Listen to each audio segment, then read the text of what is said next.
जय हिंद दोस्तों।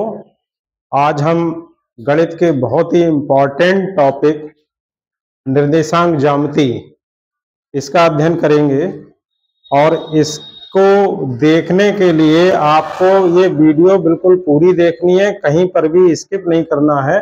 अगर आपने कहीं पर स्किप कर दिया तो ये वीडियो ठीक से समझ में नहीं आएगी, तो इसलिए इसे ध्यान से समझ लीजिए। निर्देशांक ज्यामिति, इसमें देखिए सबसे पहले हम बात करते हैं अक्षों की। तो जो अक्ष होते हैं, ये दो अक्ष होते हैं, एक्स अक्ष और वाई अक्ष। एक्स अक्ष जो है जो पृथ्वी तल जैसे है, पृथ्वी तल के समांतर जो अक्ष होता है ये एक्स अक्ष होता है, और पृथ्वी तल से लंबवत यानी 90 अंश का कोण बनाते हुए जो अक्ष होता है वो वाई अक्ष होता है। तो ये देखिए एक्स अक्ष है और ये वाई अक्ष मैंने ये चित्र में दिखाया है। एक्स अक्ष और वाई अक्ष ये दोनों एक दूसरे से 90 डिग्री का कोण बनाते हैं। यहाँ पर देखिए इन दोनों के बीच 90 डिग्री का एंगल बना हुआ है, और ये दोनों अक्ष एक दूसरे को जिस बिंदु पर काटते हैं ये मूल बिंदु कहलाता है। मूल बिंदु। अब देखिए मूल बिंदु से दाईं तरफ एक्स अक्ष की धन दिशा होती है, मूल बिंदु से बाईं तरफ एक्स अक्ष की ऋण दिशा होती है, मूल बिंदु से ऊपर की तरफ वाई अक्ष की धन दिशा होती है, और मूल बिंदु से नीचे वाई अक्ष की ऋण दिशा होती है। इसे वाई डैश से प्रदर्शित करते हैं। एक्स अक्ष पर जो दूरी चली जाती है, एक्स अक्ष के अनुदिश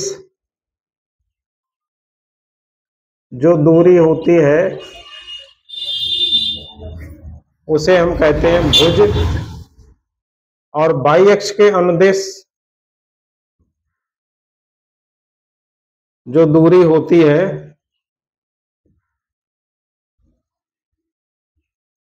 उसे कहते हैं कोटि।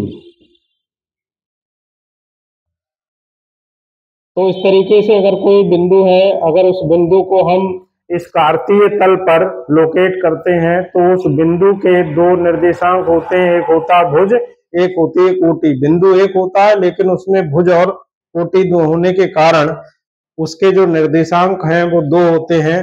फॉर एग्जाम्पल जैसे मान लीजिए अगर कोई बिंदु हम यहाँ पे लेते हैं तो यहाँ पर ये जो बिंदु होगा तो इस बिंदु की जो दूरी है वो एक्स अक्ष के अनुदिश भी है और वाई अक्ष के अनुदिश भी है। तो इसके दो निर्देशांक हो जाएंगे, एक हो जाएगा भुज और एक हो जाएगी कोटि। जैसे मान लीजिए अगर कोई आपके लिए बिंदु लोकेट करना है, जैसे मान लीजिए कोई बिंदु है 3, 4